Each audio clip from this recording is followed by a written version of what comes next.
Tell you right now, spirits are high. The Knicks are up by like 30 bajillion points. What's the score of the Yankees-Mets game? It is 6-1 Yanks in the top of the ninth. Bada bing! We are looking good. Oh, how do they say? Bing bong! That's right, we're looking Let's mint. go, baby. We're looking mint right now. You know, shining like a diamond. I'm hoping that this is one of those years that New York sports all around Takes over. take over. Just like Philly was last year. You know, they were dominating every sport. Yes. It's our turn. Jets, Giants. We're overdue. Hopefully the Jets, Giants. You know, I wish them luck too. But hey, man, there's a lot of year left, and we gotta hopefully do something because I need a championship. Yeah, man. I mean, it's about time. I need a fantasy championship.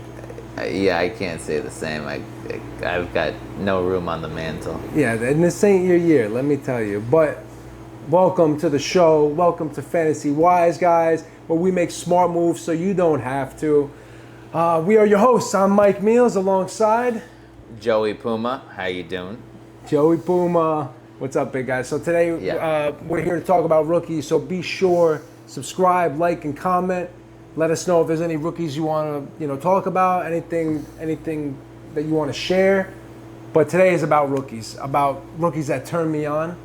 You turn me on. Puma kind of turns me on. He smells pretty good right now. Oh, thank you. It's this new cologne that I have on, but I like sending a little tingle down the shorts. What's that cologne called? Defeat? No, it's called Legend. Legend. You are a legend. I'll give you that. Nah, I'm all right, Puma, the man, the myth, the legend. So rookies that turn me on. This is both beneficial for Dynasty and Redraft leagues. But rookies, you really want to pay attention in these Dynasty leagues. Yes, especially this is the time to grab them. Those sleepers. You're talking about a Trey Harris, a Tetaroa McMillan. Many that we are going to be getting to this evening. Those guys, you could get them in your rookie drafts and you get to stash them forever or use them as trade pieces. Me especially, I love playing in keeper leagues because it still gives you that redraft feel. But if you get a Tetaroa McMillan or a RJ Harvey, a player like that, you could definitely stash them for the future and redraft your lineup around them. Yeah, no, absolutely. And honestly, it's funny because before the draft, when the combine's going on, everybody has their ideas of who's going to be valuable, and then they land somewhere and everything can change depending on where they land, what's their role going to be. Are they going to be a backup? Are they going to be sitting? Right. Whatever. And then, of course, are they on a productive offense? Are they on a team that can produce fantasy value? Absolutely. And I think, today when we're talking about rookies that turn me on, let's just say, of course, we can talk about the obvious ones like Ashton Genty, Omarion Hampton. You mentioned Tetaroa McMillan. These are guys that are obviously, number ones that you got to pick up as rookies because they went really high in the draft. Right. And they're going to be valuable. So today we want to kind of highlight some guys that you might not know or things you might not have heard of and players that might be producing. So for me, one of the rookies that turned me on specifically is Jaden Higgins. Now, if you don't know Jaden Higgins, Iowa State wide receiver. He was drafted in the second round, pick 34, and he went to the Houston Texans. There's no Tank Dell over there anymore. There's no Stephon Diggs. Nico Collins is all to himself, and C.J. Stroud is a quarterback that loves to throw the ball. I think Jaden Higgins is immediately a plug-and-play option over there and really can produce a lot of value. Jaden Higgins, in his last year as a senior, had 1,100 yards, 1,183 to be precise, 9 touchdowns. And like I said, he produced enough where they wanted to make him a second-round offer. Second-round pick, Jaden Higgins is going to probably shine, I have to imagine. No, that's a great pick, Mike. For me, I'm going to go Quinshon Judkins. Your boy. I love him. I love where he was picked. Second round, 36th pick overall. 6 foot, 219. He is huge. And I truly feel that he could be a stud in this backfield. We do talk about a lot Nick Chubb, our boy, him being let go, finding work elsewhere. So the backfield is open for him. It's him and Dylan Sampson that they drafted, and Jerome Ford, yep. Jerome All-American Ford. Yes, sir. Up 17. But Jerome, you got him on the depth chart as the number 2. Judkins, you got fresh legs coming in. I actually have my NFL comp to him as Nick Chubb. Very thick in the lower half. Yeah, beefy, strong. Yeah, and Stefanski, the coach for the Cleveland Browns, loves to run the football. And no matter who's the quarterback there, you and I could just turn around and hand the ball off to the future stud of the Cleveland Browns. Yeah, and we talked about him a lot during the Combine pre-draft episode. We knew that he was being overshadowed by Travion Henderson because he was the number 2 running back over Ohio State, but he's a stud. And he was actually taken before Travion. Yes. So yes. This is very interesting. Well, you know what? It kind of reminded me back in the day when it was the New England Patriots and the Cleveland Browns, and the New England Patriots took Sony Michel, and then the Browns ended up with Nick Chubb. So similar situation. I feel like Henderson is the Sony Michel in this argument. I get what you're saying, yeah. And and it's so funny because it's the Patriots and the Browns again. Same thing, yeah. Right? And I feel like Nick Chubb is the Quinshon Judkins.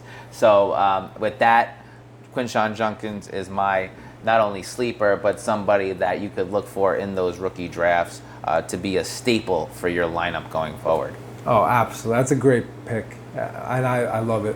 So for me, I wanted to obviously touch a running back. I talked about Jaden Higgins, who's a wide receiver. So now let's talk running backs. R.J. Harvey, drafted by the Denver Broncos.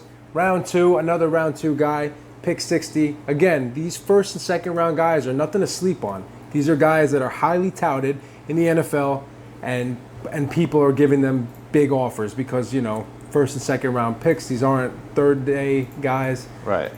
R.J. Harvey was specifically looked at by Sean Payton. Sean Payton specifically wanted him on his roster. They were looking at him for a reason, and they don't have any running backs right now. Jaleel McLaughlin there, but he's more of a third down back, so they need, they need a running back. They need somebody who's going to run the ball. They just lost Javonte Williams, and just the fact that they honed in on him and they set to make a game plan and a decision on him, I think that makes him extremely valuable. Denver had a big run last year, and now this year they're coming back again, added more pieces.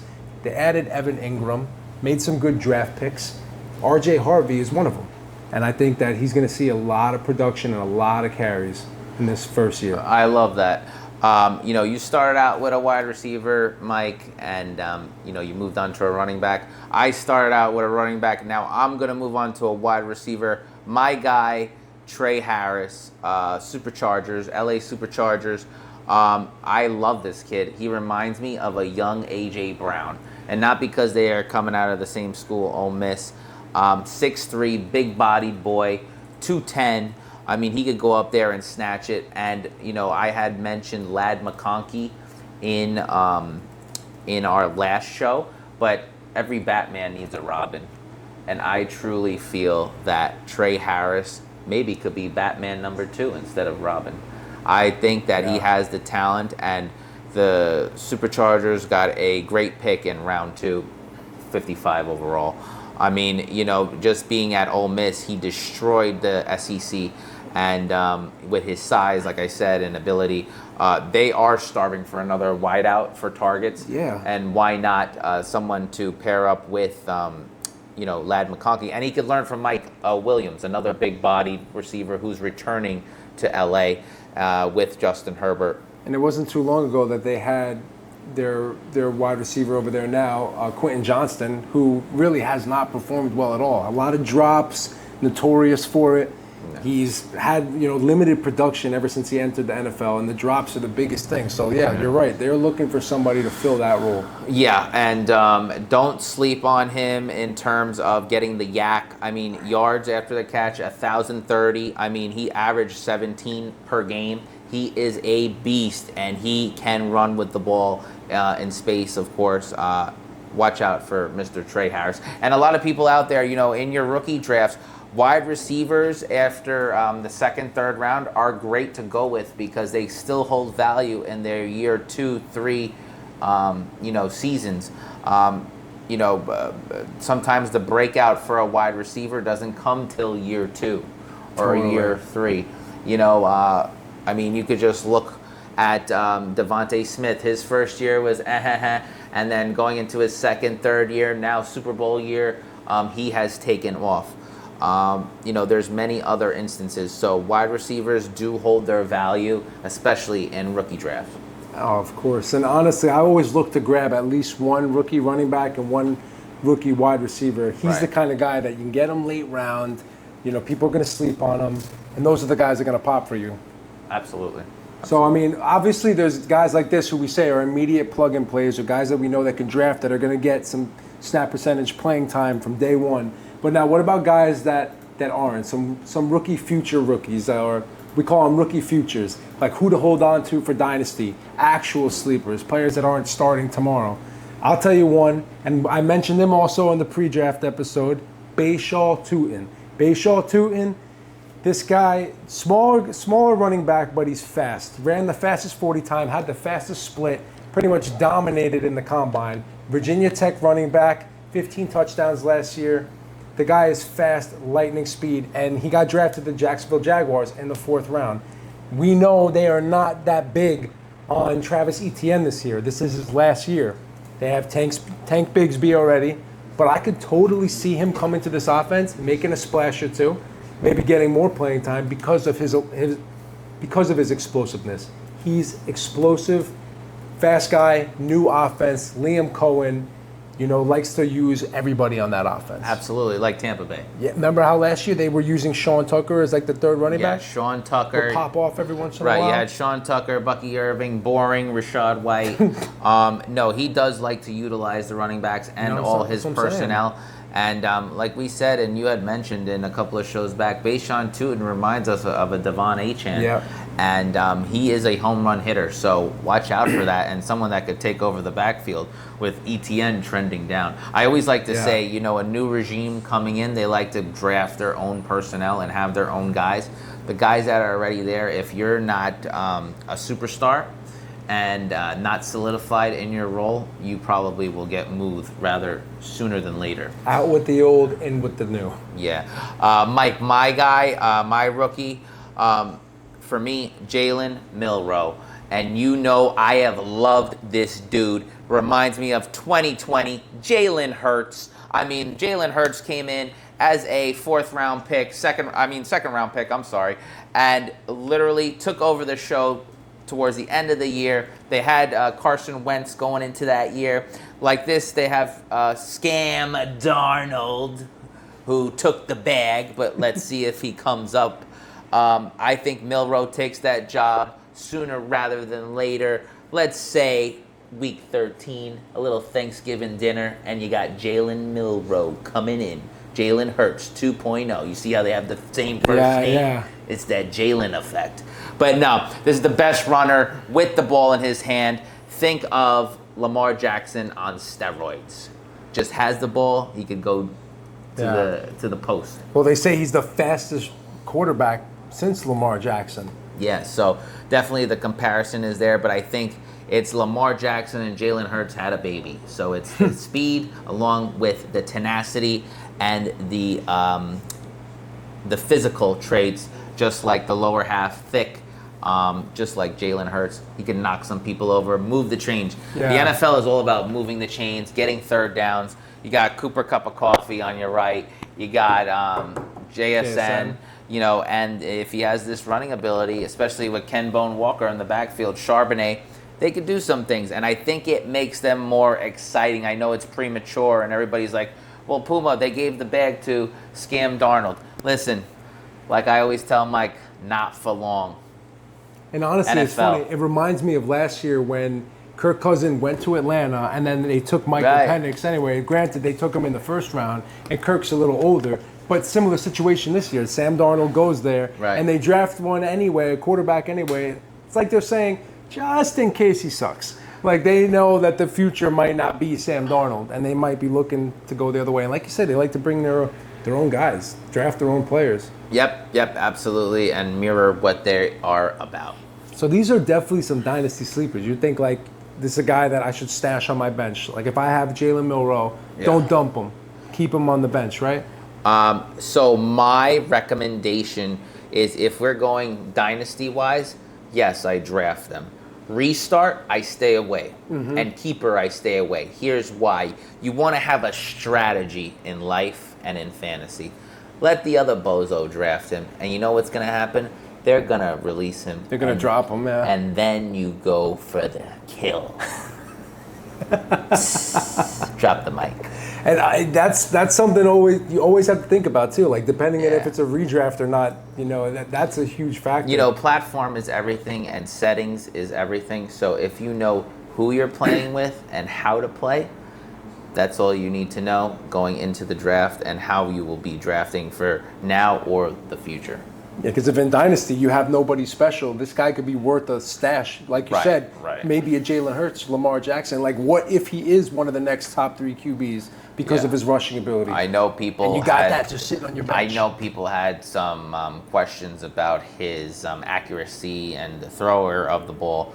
But at the end of the day, even the stars that we have in our league now, Lamar Jackson, Jalen Hurts, they all had questions too. Justin Fields still has questions and is trying to prove himself right with the New York Jets. There will always be questions, but you know what? When it's time to show out, let's see. The men play on Sunday. So all right, so some more questions then. What about like rookie running backs in committees? Obviously, there's a lot of people right now that are kind of in limbo. They got drafted and they're in committees. Let's name a few and let's just say, do we still think that they're boom or bust, I guess. Let's say it like that. So Omarion Hampton, I'm going to say he's still boom. He's still draftable. He's still going to be reliable. He's going to get production. Yes, he's boom, but for me, first 2 weeks they might, try to keep him back a little bit. Let him learn. Let him learn. Let the vet, Najee, take control a little bit. And then once they see his ability and his burst and his home run ability, it won't be long before Hampton Inn takes over. That's true. And you know what? If he would have landed somewhere like Genty in Vegas, he'd be looking at a totally different situation. At the end of the day, you have to let the rookies earn their way. Yeah. Whether they're a first-round pick or the last-round pick, you have to earn your reps and your volume. And I think that's the same that goes for Cam Scatterbo. I think everybody's really big on him. He's another running back in the committee. He's in New York alongside Tyrone Tracy. We talked about him last show. Tyrone Tracy being a second-year guy, he's nothing to sleep on. He's obviously a good player. Cam Scatterbo, I think, you might not see the production that you're expecting out of him this year. He might share a lot of touches. He might, take some time to get in the offense. See, for me, this one, I feel like Cam Scatterbo is a huge boom. And you might be saying to me, with the Giants' schedule being tough and all that craze, I really feel that with this draft and this free agent acquisition, even though the Giants do have a tough schedule, they're going to want to show out. And I feel like they're going to want to utilize everybody. You might even have Tyrone Tracy throw a couple of passes. Who knows? All I know is that the Giants have to be creative. So I feel like Cam Scatterbo can be a sneaky play. Would I draft him? Yes. Would I play him? No. I have to see how he is utilized. I'm not interested in drafting him at ADP.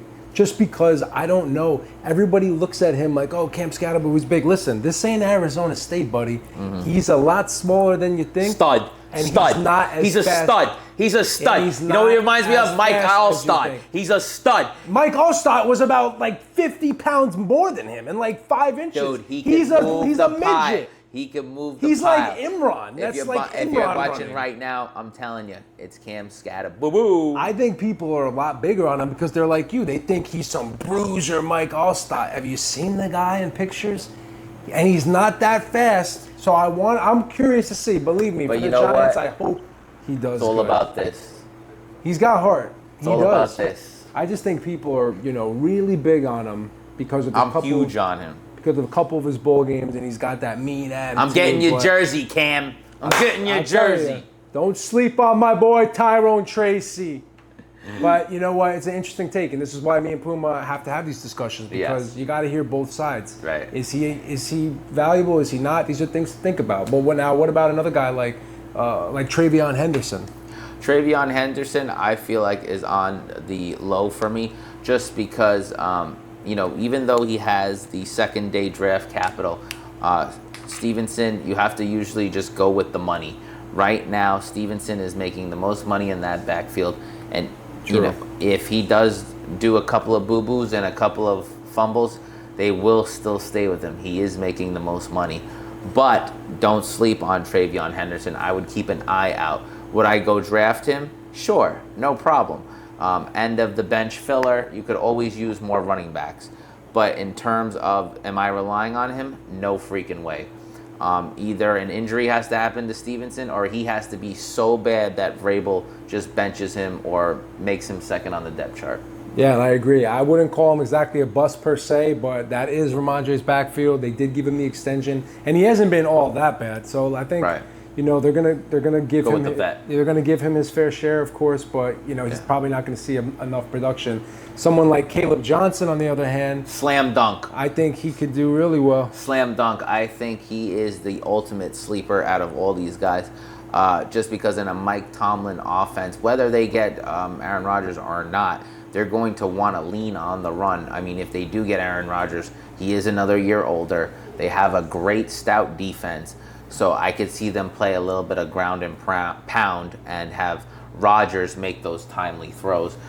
There comes in Caleb Johnson, who to me gives me Lev Bell vibes. Caleb Johnson's another one of those guys that's an absolute bruiser, force, angry runner, and now being along Jaylen Warren, I think that they could be a nice 1-2 little punch. Tandem, yeah. This could be like the improved Najee Harris, younger, fresher legs, almost a little meaner. Absolutely, and with especially NFL players, you always want to gain years, and you want to get the younger guys coming out and to replenish. Yeah, there's a lot of guys that are going to be, we're going to have to question and see, but you got to keep an eye out on all these rookies because these are the breakouts.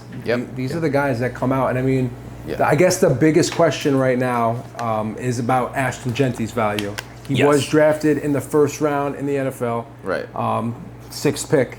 He was also he's also being drafted right now, first round in mock draft. To me, Ashton Genty is not worth the first round pick. I'll be honest with you. I've been doing these mock drafts. I see a lot of the players picking them 6, 7, 8, 9, 10. To me, it's a little too high. I'm not saying he's not valuable. And now if we're talking Dynasty, it's a different story. But when it comes to redraft, putting all your eggs in one basket when you can secure so many other options in the first round, I don't think it's a good idea. I totally agree with you. It is a little bit risky. I know he's a stud running back, and he's basically Jahmyr Gibbs on steroids, but we have to see him do it, and, I'm wearing a Card jersey right now, and it'll look a hell of a lot nicer in a Genty one as well, too. But we have to see. We've seen plenty of guys come into the league and have all these expectations and just flop. I mean, and there's too much value on the board. People that are taking him 101 are setting themselves up for failure. I mean, you're starting your draft off either with a Jamar Chase or Saquon Barkley. You cannot miss out on north of 300 points. Genty, I don't care how good he is, he's not getting you 300 points. Jahmyr Gibbs, Bijan Robinson. Okay, maybe you start having the discussion when you get to Derrick Henry or Ashton Genty, Joe Mixon or Ashton Genty, Nico Collins or Ashton Genty, Justin Jefferson or Ashton Genty. I'm still going Jefferson. He's shown it before, PPR leagues mostly. He's not getting north of 300 points. Again, the same conversation. CeeDee Lamb, I'm still taking CeeDee Lamb over him. Absolutely. They have the experience and the reputation. I'm not saying Genty's bad, and I'm not trying to down on him. That's my boy. But at the end of the day, if you're asking me which player versus him, right now I start thinking about Genty 8 or 9, maybe. So let me name a couple of guys. You just say yes or no, rapid fire. Genty or Malik Neighbors? Malik Neighbors. Okay. Genty or Brian Thomas Jr., BTJ? BTJ. Okay. Genty or Drake London? You see, for me, I'd go Genty. Now that's I guess where you That's draw the the cutoff. line. Definitely, That's the cutoff. I agree, and that's a Yeah. great way to look at it. But now let's talk about running backs real quick. You take Genty or Devon Achane? Genty. Genty or CMC Genty. in redraft. Genty. Okay, fair enough. I'm with you on both those. It's So because Mike says it all the time too, whether they're in trouble or off the field. But CMC is mostly like on the field of can he stay healthy. Genty just came into this league, but I know he's available. So in terms of redraft, also the final one, Genty or Derrick Henry, your boy? I'm going Genty. Wow. See, now that's where I draw the line because I think in a redraft, I'm taking Derrick Henry over him, the proven veteran. You see, the problem with that is if we're, most likely if we're playing PPR, I know Genty's catching the ball out of the backfield and is probably going to be on the field every down, maybe spelled here or there with an Amir Abdullah or like Raheem whatever. Mostert's over there right. now. Oh, right, correct. But in terms of Derrick Henry, Eli Mitchell's coming in. Justice Hill is coming in. Other friends are coming in. Like I said, I wouldn't be scared to draft Henry, but for me, he's second round all day. He's ground and pound. With Genty, you have a little bit more versatility in the pass game. These rookies, man, they just seem to always find a way into your heart. Well, it's like the They're new exciting. toy. It's like the new girl, Exactly. Everybody's always excited for the new girl. Everybody wants that new girl, that new toy. Yeah. What? How do they say? Or new boy, whatever. Ain't no money like new money. Ain't no money like new money. I'll tell you right now. So, listen, I guess that'll do it. I mean, we've given you a lot of different rookies. We're going to talk about a few more, maybe in one of the next episodes. We're going to do some mock drafts, I think. Yeah, absolutely. Let's get into it. Let's get crazy. Let's do a little bit more. So, again, let's get crazy, get wild, get crazy, get wild. All right, I've been seeing a lot of reels of Jersey Shore lately, I'll tell you. Yeah. I don't know what it is. I know. If I wasn't like doing this show, I could probably do a Puma short.